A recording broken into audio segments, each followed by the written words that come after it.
I think because I have as much experience with the MPC as I do, it's easy for me to dive into some of the more in-depth features and build things out quickly. But the addition of a keyboard and having it all just be all in one makes it feel way faster to work with, and it really makes me wish there were more companies jumping into this space. I think especially Native Instruments, like it would be really cool to see a Native Instruments controller that combined the best of Machine and the Control series into one and tried to compete with this, especially if they really put a lot of power into it and let it run like most of the complete package, like most of the Play series and most of those plugins. I could understand it maybe not having room for something like Fables or Choir Omnia, some of those like 70 gig packs, but you know, those smaller plugins and sample-based libraries would be so cool in a standalone keyboard like this. But given that there really isn't anything else quite like this, obviously there are workstations from Roland. I know the Yamaha just rolled out the Montage M's or X's, maybe it's Montage X. And the Montage X definitely looks cool. It's a totally different price category, although I would imagine a really powerful standalone Native Instruments keyboard would also probably be more like $2,000 or $3,000 to be realistic about what it would need to power those plugins.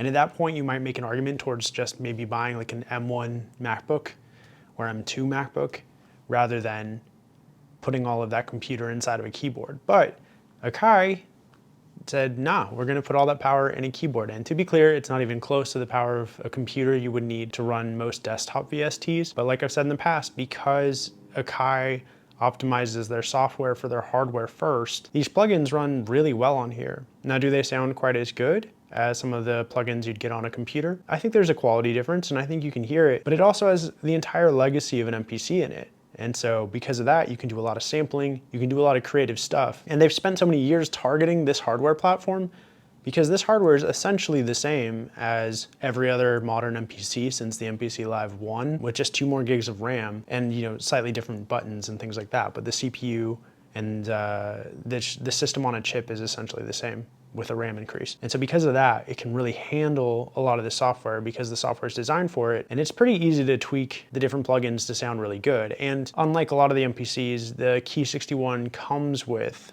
most of the modern MPC plugins, including the like expansions that came out last year. So it's a really interesting value package too, especially when it's discounted. I know at launch it was something like $1,700 or $1,800. Now I've seen it go to like 15, 14. In that price range, and especially used, assuming they transfer the plugins to you, that's a pretty awesome value prop. I talked about it in my last video, but the fact that it has like real dual XLR ports and phantom power, or it can have a SATA drive in it. It has the USB drive, which I use, or a few different USB ports, one of which I use for my external storage. It has monophonic aftertouch, which I don't actually end up using a lot because not a lot of the plugins are using it, but the ones that do sound pretty good. I talked about it in my last video, but I really do like that it feels like the plugins were designed for the velocity sensitivity of this keyboard in particular, and you can really feel that when you're playing with it. This still isn't necessarily a full review, but I have spent enough time with this to basically know for a fact this is probably my favorite MPC ever made. It was probably the 1 and then the Live 2, but now it goes Key 61,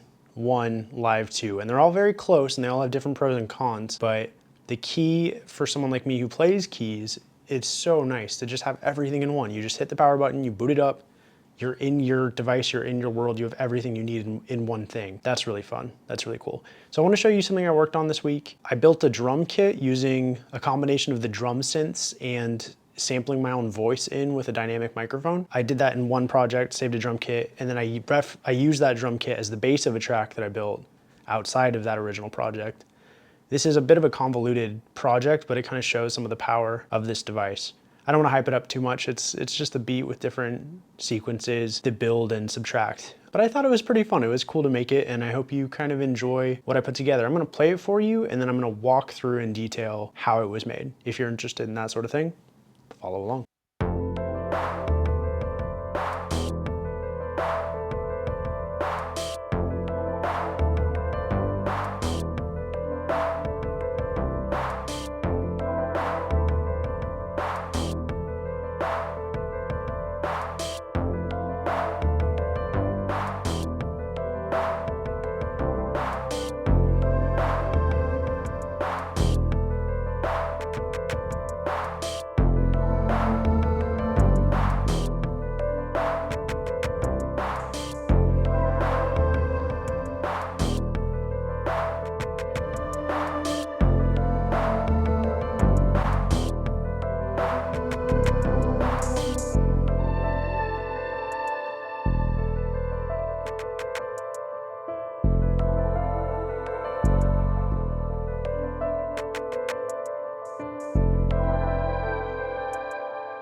All right, so first things first, let's talk about that drum kit that I mentioned. Custom drums.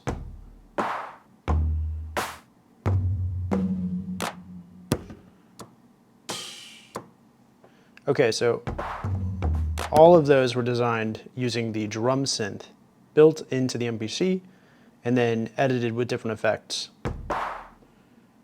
If we go to edit,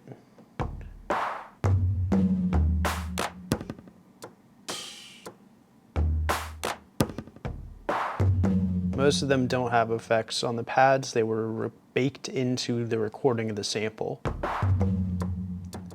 This is just my voice as a hi-hat with an EQ on it. And this one is my voice and a drum synth hi-hat. And they're on a mute group together, right here, mute group 1, so they can cut each other off.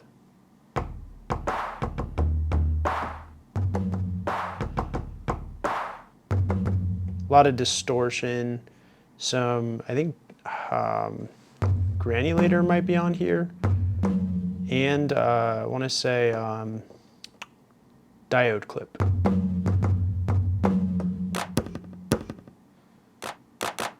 But yeah, it was really fun to make the drum kit. That was its own project, and it was cool to just make my own drums essentially from scratch using this synth and my voice.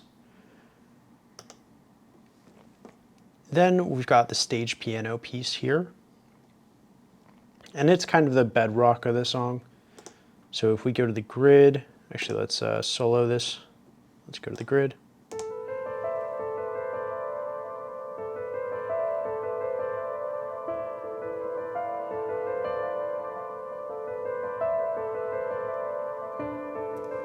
And the original take had this little sloppy mess up right here, which I actually like, but when I doubled the length, I deleted it from the first repetition. Then we've got drums here. Oh, actually, no, we don't.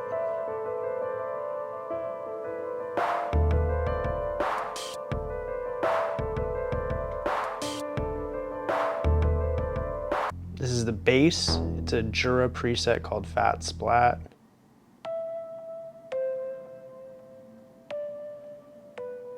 A Fabric XL preset called the Spirit. A Hype preset called Vintage Ghost.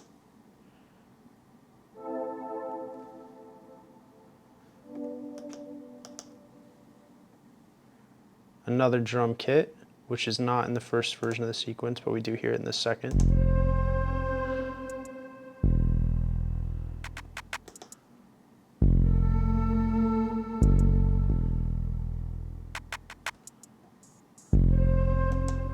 And I use the 16 levels tune to play a bass line along with the Jura, but I actually think it might be a little out of tune. I think one or two of those notes might be off, which is a little embarrassing, but it is what it is. There we go. And this was the original like built up sequence.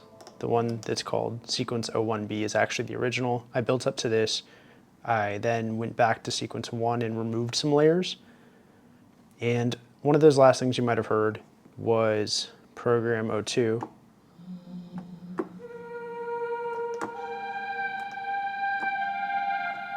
This is just my voice, straight up.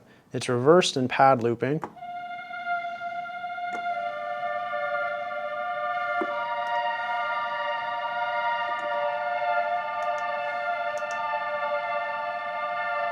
With granulator reverb on there, but that's not all. I was also able to add effects into the program itself. So there's a EQ, chorus, air flavor, and then I was also somehow able to put inserts here. I didn't realize that was a thing I could do, but it means I have 6 effects on here. And it almost sounds like a Mellotron, but it's just my voice with a bunch of built-in effects.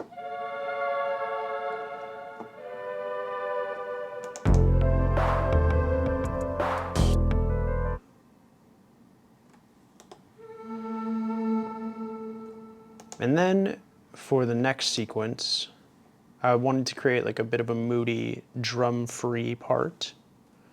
So it sounds like this. Oh, we're soloing. Here we go. Oh, I have autosave on. I didn't have it on when I first started using this, and I regretted it pretty immediately. As I did, I think, have a crash. I'm not sure what caused it. I've only had one, but I lost a project that way. I was able to rebuild it from memory, but still. It's a little intrusive though. But it's okay.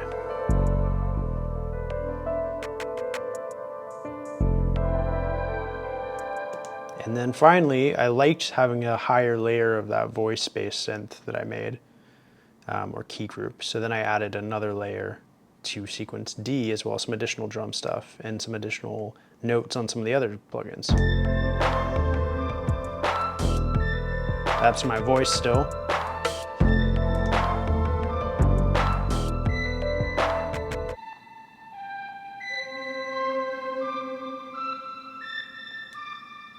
And I just think it's cool, you know, this isn't the only device that can do this. It's just one of many features that's all consolidated into this one machine. And I really like having this much flexibility on just one keyboard, on just one device that can basically do it all. And it's, you know, maybe the definition of a jack of all trades, master of none. It could absolutely have higher quality plugins.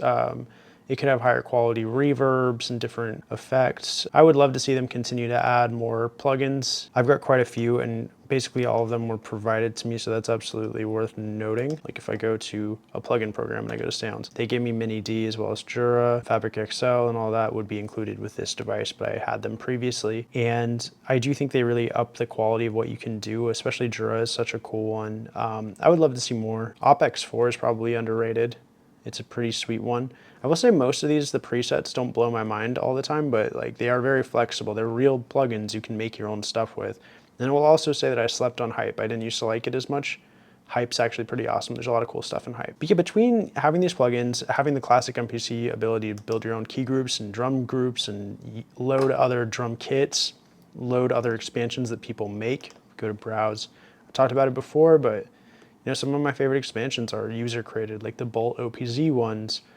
Child of the Corn Dog made Dunked. I mean, there's all kinds of good stuff you can find online, plus official expansions, which are also pretty cool, although I tend to gravitate towards key group based expansions rather than drum expansions. Nothing wrong with drum expansions, just there's already a lot of drum samples out there that you can get from different places, including Splice, or converting machine kits using KitMaker, which I've talked about and which I did here. Just to kind of wrap up what I said at the beginning, you know, the MPC Key 61, it is not perfect, but it's really close. It is kind of a jack of all trades, like some of the other MPCs, but having that built-in keyboard, having all the plugins that come with it, which is not true of all the other ones. They all have some plugins, but this one has quite a few more. Just seeing the way AKAI supported their devices, I think they've set a new standard. Like, I don't think it would be unreasonable in the past for a device to come out and a few years go by and the device just is what it is and people are okay with that. But I think people are frustrated and hold every company to a higher standard now, such as Native Instruments, who I do like, but